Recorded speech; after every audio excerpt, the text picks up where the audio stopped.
안녕하세요. 오늘 저희는 당신이 보내주신 아주 흥미로운 자료들 있잖아요. 뭐 여행 블로그도 있고 기사 그리고 진짜 생생한 경험담까지 이걸 가지고 함께 포르투갈 속으로 한번 깊이 들어가 보려고 합니다. 네, 반갑습니다. 자료들을 쭉 보니까 포르투갈 여행을 지금 딱 계획하고 계시거나 아니면 뭐랄까, 그 나라 문화나 음식 이런 거에 대한 호기심이 아주 많으신 것 같아요. 맞아요. 그래서 저희 목표는 이 자료들 속에서 정말 당신께 딱 필요한 핵심 정보 그리고 좀 깊이 있는 통찰 이런 걸 건져 올리는 거죠. 그렇죠. 정보만 쭉 나열하는 게 아니라 네, 그냥 정보 나열이 아니라 실제 여행에 도움될 만한 팁이나 아니면 좀 놓치기 쉬운 문화적인 맥락 같은 거 있잖아요. 그런 거랑 또 자료 속 이야기들을 좀 생생하게 엮어보려고 합니다. 좋습니다. 그럼 바로 시작해 볼까요? 첫 번째로 저희가 들여다볼 부분은 포르투갈, 특히 그 리스본에서의 문화적 에티켓이에요. 당신이 보내주신 글들을 보면 공통적으로 인사가 정말 중요하다. 이 점이 계속 나오더라고요. 네, 맞아요. 뭐 어느 나라나 인사는 기본이긴 한데 포르투갈에서는 이게 그냥 기본을 넘어서 좀 더 깊은 의미가 있는 것 같아요. 어떤 면에서요? 특히 인상 깊었던 게 길 가다가 이렇게 살짝 부딪히거나 스쳤을 때요. 우리는 그냥 뭐 A하고 지나칠 수도 있는데 거기는 안 그렇다는 거죠. 당신의 자료에 따르면 포르투갈에서는 아무런 반응 없이 그냥 쓱 지나치면 상대방이 약간 나 무시하나? 이렇게 느낄 수가 있다는 거예요. 와, 그렇군요. 꼭 말로 사과 안 해도. 네. 꼭 뭐 미안합니다 이렇게 말로 할 필요는 없어도 그냥 눈치시라던가 가볍게 목례를 한다던가 해서 내가 인지했습니다 이 정도 신호는 보내는 게 중요하다고 하더라고요. 이게 단순 예의를 넘어서 서로를 존중하는 어떤 방식인 거죠. 야, 이거 진짜 중요한 팁인데요. 기본적인 인사말도 좀 알아두면 좋겠죠. 자료에 나온 것들 보니까 만날 때는 올라, 네, 올라. 헤어질 때는 좀 편하게 차우, 아니면 조금 더 격식 있게는 아데우스 이렇게 쓰고요. 그렇죠. 그리고 시간대별 인사가 또 있잖아요. 맞다. 아침에는 봉디야, 네, 봉디야. 오후나 저녁에는 보아따르지, 그리고 밤에는 보아노이츠. 이걸 또 조합해서 쓰는 센스. 맞아요. 만날 때 올라 봉디야 했다가 헤어질 때는 뭐 오브리가두 차오 봉디야 이런 식으로요. 그리고 감사합니다가 성별 따라 다른 거. 남자는 오브리가두, 여자는 오브리가다. 이거 재밌더라고요. 네, 그거 헷갈릴 수 있는데 알아두면 좋죠. 그리고 필수 표현 몇 개 더 있었잖아요. 실례합니다는 꽁 리센사, 꽁 리센사. 미안해요는 데스쿨페 또는 지스쿨페. 그리고 우리가 한국에서 왔다고 할 때는 꼬레아도 슐. 꼬레오 두술. 네, 근데 그 꽁 리센사를 좀 조용히 말하는 경향이 있다는 팁도 있었어요. 아마 뭐 시끄럽게 방해하기 미안해서 그런 거 아닐까 싶기도 하고요. 그렇겠네요. 근데 언어 걱정도 살짝 될 수 있잖아요. 포르투갈어 잘 모르니까. 근데 당신 자료 중에 그 브라가 기차역 에피소드 그거 되게 인상 깊었어요. 네네. 그 무인 발매기가 20유로 그냥 먹어버렸다는. 맞아요. 그랬는데 주변 사람들이 막 자기 일처럼 와서 도와주려고 했다는 거잖아요. 그렇죠. 그게 참 영어가 뭐 완벽하게 통하지 않더라도 그냥 뭐 excuse me, sorry, thank you 이 정도만 해도 충분하고 어떻게든 도와주려는 그런 따뜻함이 있다는 걸 보여주는 것 같아요. 네, 진짜 그런 기본적인 예의랑 어떻게든 소통하려고 하면 언어는 큰 문제가 아닐 수도 있겠네요. 맞습니다. 뭐 자료에서 식당 에티켓 얘기도 나왔잖아요. 냅킨 무릎에 두는 거나 직원 부를 때 막 큰 소리로 안 부르고 눈치스로 하거나 기다리는 거. 네네. 근데 뭐 여행자라는 거 아니까 너무 스트레스 받을 필요는 없다고 해요. 중요한 건 결국 이런 작은 행동 하나하나가 단순히 규칙을 지키는 게 아니라 내가 당신들 문화를 존중하고 이해하려고 합니다. 이런 태도를 보여주는 거라는 거죠. 그게 결국 당신 여행을 더 부드럽고 풍요롭게 만들 거고요. 자, 그럼 이제 맛있는 얘기 좀 해볼까요? 포르투갈 음식. 특히 당신 자료 중에 그 포르투 음식에 대한 솔직한 취향 드러낸 글이 있었는데 그거 재밌었어요. 네. 그 프란세지냐는 칼로리 폭탄이라 별로고 에그타르트는 너무 달아서 싫고 네, 뭐 이런. 맞아요. 근데 자기는 이야기가 있는 음식이 더 좋다고. 물론 프란세지냐랑 에그타르트가 워낙 유명하긴 하지만 이분 덕분에 좀 더 숨겨진 음식들에 관심이 가더라고요. 그렇죠. 에그타르트, 그 파스텔드 나타 이야기는 뭐 빼놓을 수가 없죠. 리스본 제로니무스 수도원에서 남는 노른자로 만들기 시작했다는 유래는 꽤 알려져 있잖아요. 네, 저도 들어봤어요. 근데 이게 그냥 단순히 맛있는 디저트를 넘어서 어떻게 보면 포르투갈 사람들의 어떤 지혜나 역사를 보여주는 상징적인 음식이라는 거? 그게 중요한 것 같아요. 포르투에서도 물론 맛있게 먹을 수 있지만 그 뿌리는 리스본에 좀 더 깊이 있다는 걸 알고 먹으면 더 의미 있겠죠. 그 글쓴이가 추천한 이야기가 있는 포르투 음식들, 그게 진짜 인상적이었어요. 첫 번째가 트리파스 아모다두 포르투, 포르투식 내장수치요. 네, 트리파스. 이게 그냥 내장탕이 아니라 포르투의 정체성이랑 연결돼 있다는 게 흥미롭더라고요. 그 대항해 시대 때 좋은 고기는 선원들 주고 남은 내장 같은 걸로 만들어 먹던 데서 유래해서 포르투 사람들을 트리페이루, 내장 먹는 사람들이라고 부른다는 거예요. 맞아요. 그 별명 자체가 역사를 담고 있는 거죠. 물론 뭐 내장 요리니까 호불호는 갈릴 수 있겠지만 그 도시의 역사를 직접 맛보는 경험? 이건 좀 특별할 것 같아요. 그렇죠. 그리고 두 번째 추천 음식 알헤이라 소시지. 이것도 사연이 깊더라고요. 네, 이것도 그렇죠. 원래는 돼지고기를 안 먹는 유대인들이 종교밖에 피하려고 닭고기 같은 걸로 소시지 모양 만들어서 걸어뒀다는 거잖아요. 와, 그러니까 이것도 단순한 음식이 아니라 어떻게 보면 생존의 지혜 그리고 여러 문화가 섞인 결과물인 거죠. 자료 보니까 요즘은 그냥 구워 먹거나 식당에서 쉽게 먹을 수 있다고 하니까 그 배경을 생각하면서 먹어보면 그것도 참 특별할 것 같아요. 아, 그리고 제수이타. 그거 한국 과자 니네티네랑 비슷하게 생겼다는 묘사 때문에 갑자기 확 와닿았어요. 아, 맞아요. 그거 예수의 사제 망토 모양에서 이름이 왔단 설도 있고. 네, 이런 작은 디저트 하나에도 이야기가 있다는 게 참 포르투갈 음식의 매력인 것 같아요. 마지막으로 추천된 포르토닉 칵테일. 이거 뭐 포트와인 처음 마셔보는 사람한테 좋다는 팁도 있고 현지인들도 즐겨 마신다니까 포르투 일상을 살짝 맛보는 느낌도 들고요. 네. 이런 추천 목록 말고도 당신 자료들에서 공통적으로 언급된 대표적인 포르투갈 음식들이 또 있었죠. 문어 요리 폴보. 아, 볼보. 그거 진짜 부드럽다고 다들 그러더라고요. 네, 평이 아주 좋죠. 그리고 소금에 절인 대구 바칼라오. 이건 뭐 조리법이 수백 가지가 넘는다니 거의 국민 생선급인 거죠. 와, 수백 가지요? 대단하네요. 그렇죠. 그리고 해물밥 아호즈드 마리스쿠나 정어리구이 사르디냐스 그렐려다스처럼 바다 느낌 물씬 나는 요리들도 빼놓을 수 없고요. 결국 핵심은 뭐냐면 이 음식들이 그냥 메뉴판에 있는 이름들이 아니라 포르투갈의 역사, 지리, 또 사람들의 삶? 이런 걸 다 보여주는 거울 같다는 거예요. 맞아요.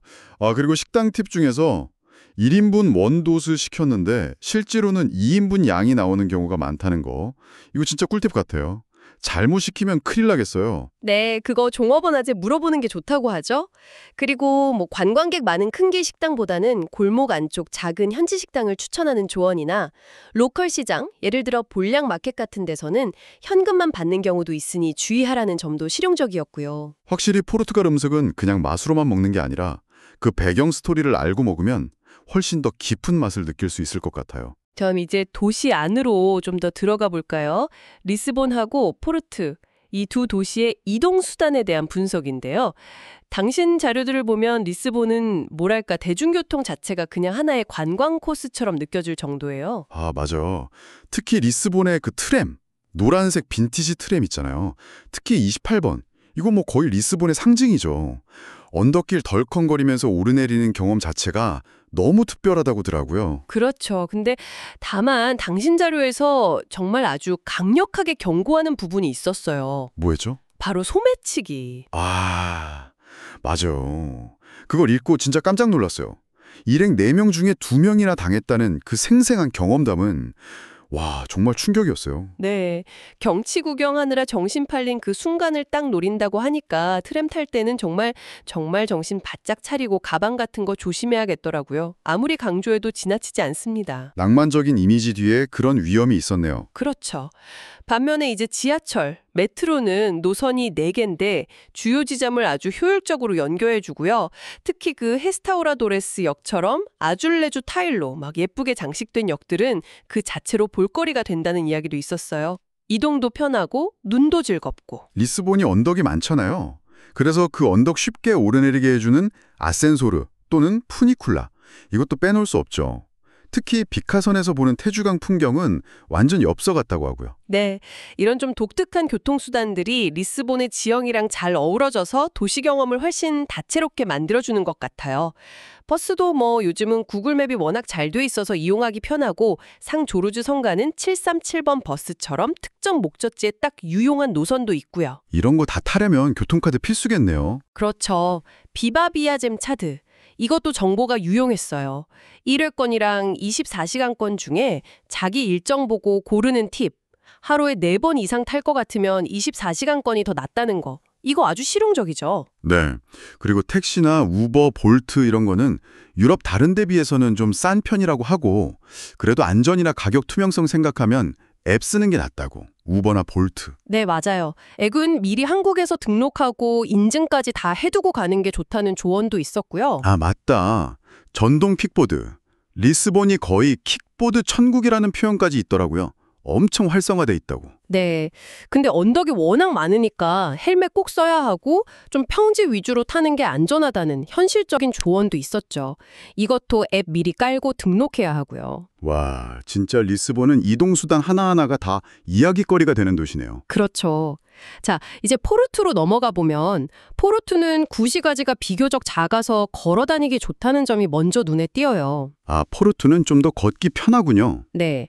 그래도 뭐 공항 가거나 기차역 갈 때는 메트로나 버스가 필요하고 이때는 리스본의 비바비아잼 카드 대신에 안단테라는 카드를 쓴다는 거. 그리고 요금제가 구역 기반이라는 차이점도 알아두면 좋죠. 안단테 카드, 존 기반. 오케이. 포르투 트램은 좀 다른가요? 네, 포르투 트램은 리스본이랑 좀 달라서 지금은 주로 관광용으로 3개 노선만 운행하고 있대요. 특히 그 도우르 강변 따라서 가는 1번 노선이 경치가 그렇게 좋다고. 아, 그거 타보고 싶네요. 네, 그 자료에 팁이 있었는데 강변 쪽 자리를 꼭 사수하라고 그런 조언도 있더라고요. 재밌죠? 요금은 편도 5유로인데 이건 기사님한테 직접 현금으로 내는 방식이라고 하고요. 현금 준비해야겠네요. 그 외에도 뭐 푸니쿨라나 가이아 케이블카 이런 것도 전망 좋다고 하고요. 네. 전반적으로 보면 리스본은 좀 더 크고 다양한 교통수단을 경험하는 재미가 있다면 포르투는 좀 더 컴팩트하게 걸으면서 필요할 때 보조수단을 이용하는 방식인 것 같아요. 당인 자료 중에 한 분이 개인적으로 포르투가 더 좋았다고 쓴 것도 있었어요. 네, 그런 의견도 있었죠. 이건 정말 개인 취향이나 여행 스타일에 따라 갈릴 문제 같아요. 아, 그리고 날씨도 고려해야죠. 포르투는 겨울에 비가 좀 잦고 리스본은 여름에 꽤 덥다고 하니까요. 그렇군요. 중요한 건 뭐 리스본이든 포르투든 이 이동하는 과정 자체가 도시를 느끼는 아주 중요한 부분이라는 거죠. 자, 그럼 이제 여행의 큰 그림을 그리는 단계로 가볼까요? 계획 수립. 제일 궁금한 거. 그래서 며칠이나 가야 돼요? 이거잖아요. 그렇죠. 이게 제일 궁금하죠. 당신 자료들을 종합해보니까 대략적인 가이드라인이 나오더라고요. 예를 들어 4일 미만이면 그냥 한 도시만 집중하는 게 좋고 한 4일에서 6일 정도면 도시 하나에 근교 당일치기 정도, 일주일이면 2지역이나 투어 하나 정도, 열흘이면 3지역 또는 중부지역 탐험, 2주 정도면 뭐 전국 일주도 가능하다. 뭐 이런 식이었어요. 와, 2주면 전국 일주. 도시별 최소 추천 기간 같은 것도 있었죠. 리스본 3일, 포르투 2일, 신트라 1일 뭐 이렇게. 네, 맞아요. 물론 이건 정말 최소한의 기준이고 얼마나 좀 깊이 있게 보느냐에 따라 시간은 더 필요하겠죠. 여행 시기는 아까 잠깐 얘기했지만 날씨 좋은 늦봄, 5월, 6월이나 초가을, 9월에서 10월 중순 정도가 제일 좋다고 하고요. 갈 곳이 진짜 많던데요. 리스본, 포르투 말고도 남쪽의 알가르브 해변 지역도 있고 대학 도시 코임브라, 동화 같은 신트라, 와인 산지 도우르벨리, 성곽 도시 오비두스, 서핑으로 유명한 나자레. 와, 이거 다 보려면 진짜 2주도 모자라겠어요. 그러니까요. 그래서 전략이 중요해지는 거죠. 당신 자료에서도 그 강조된 게 계속 도시 옮겨 다니면서 짐 싸고 풀고 하는 것보다는 리스본이나 포르투 같은 거점 도시를 딱 정해서 거기 머물면서 당일치기로 주변을 둘러보는 게 더 효율적일 수 있다는 거예요. 아, 그게 좋겠네요. 짐 싸는 거 너무 귀찮아요. 그쵸. 그리고 알가르브 지역 가야 되나 말아야 되나 이런 고민도 좀 다뤘는데 꼭 가야만 하는 건 아니다 이런 의견도 있었어요. 리스본이나 포르투 근처에도 좋은 해변들 많다고요. 뭐 파스카이스나 마토지뉴스 같은 곳 아니면 대서양 연안의 다른 매력적인 도시들도 대안이 될 수 있다고 하고요. 핵심은 결국 현실적인 계획인 것 같아요. 이동 시간 충분히 생각하고 너무 욕심내서 막 빡빡하게 짜지 말고 좀 쉬는 날도 넣고 그러다 보면 또 예상치 못한 좋은 경험도 할 수 있고요. 맞아요. 그 즉흥성의 공간을 좀 남겨두는 거, 양보다 질, 이걸 추구하는 여행의 중요성을 자료들 전반에서 이야기하고 있더라고요. 네. 그리고 항공편은 인천에서 직행이 거의 없다는 현실적인 정보도 있었고 스페인이랑 같이 묶어서 가는 경우도 많은데 이동 시간 잘 따져봐야 한다는 거. 일정이 짧으면 그냥 포르투갈만 가는 게 더 나을 수도 있다는 조언도 있었고요. 네, 맞아요. 마지막으로 쇼핑 리스트. 포토와인 당연히 사야 하고 아줄레주 타일 예쁜 거 많고 그 쿠토 치약, 국민 치약이라는데 싸고 좋다고? 구토치아 저거 사와야겠네요. 큐티풀 커틀러리도 현지에서 사면 좋다고 하고요. 소소하지만 확실한 기념품들이네요. 그렇죠. 자, 오늘 당신의 자료들을 통해서 함께 포르투갈을 쭉 훑어봤는데 와, 정말 이야기가 풍성했네요. 이제 당신은 그 기본적인 인사나 예절 속에 담긴 어떤 존중의 의미, 또 알헤이라나 트리파스처럼 음식 하나하나에 녹아있는 역사와 정체성, 그리고 리스본의 트램이나 아센소르처럼 이동수단마저도 특별한 경험이 되는 포르투갈의 매력을 좀 더 깊이 이해하게 되셨을 것 같아요. 네. 더불어서 이제 당신의 시간이나 관심사에 맞춰서 어떻게 하면 좀 더 현실적이면서도 만족도 높은 여행을 계획할 수 있을지 그 방법에 대한 힌트도 좀 얻으셨기를 바랍니다. 네. 오늘 나눈 이 모든 이야기를 쭉 관통하면서 어쩌면 포르투갈을 이해하는 또 다른 중요한 열쇠가 될 수 있는 질문을 마지막으로 던져볼까 하는데요. 뭘까요? 당신 자료들 곳곳에서도 느껴졌지만 포르투갈이라는 나라의 정체성에서 바다라는 건 정말 빼놓을 수가 없잖아요. 그렇죠. 대항해 시대부터. 네, 그 대항해 시대를 열었던 역사도 그렇고 지금 우리 식탁에 오르는 그 풍부한 해산물 또 아름다운 해안선까지 그렇다면 이 바다라는 게 오늘날 포르투갈을 찾는 당신에게는 과연 어떤 의미로 다가올 수 있을까요? 그냥 단순히 멋진 풍경이나 맛있는 음식을 넘어서서 이 바다가 품고 있는 그 깊은 역사와 문화 그리고 어떤 지리적인 맥락 같은 것들이 당신의 여행 속에서 어떻게 좀 개인적으로 해석되고 느껴질 수 있을지 한 번쯤 곱씹어보는 건 어떨까 하는 질문입니다. 와, 정말 멋진 질문인데요. 바다라는 키워드를 통해 포르투갈을 다시 한번 생각해보게 되네요. 오늘 정말 귀여운 자료들을 나눠주시고 저희와 함께 이 깊은 탐험에 동참해주신 당신께 진심으로 감사드립니다. 네, 감사합니다. 이 시간이 당신의 포르투갈 여행이나 포르투갈이라는 나라를 이해하는데 조금이나마 보탬이 되었기를 바랍니다. 저희는 다음 시간에 또 다른 흥미로운 주제로 돌아오겠습니다.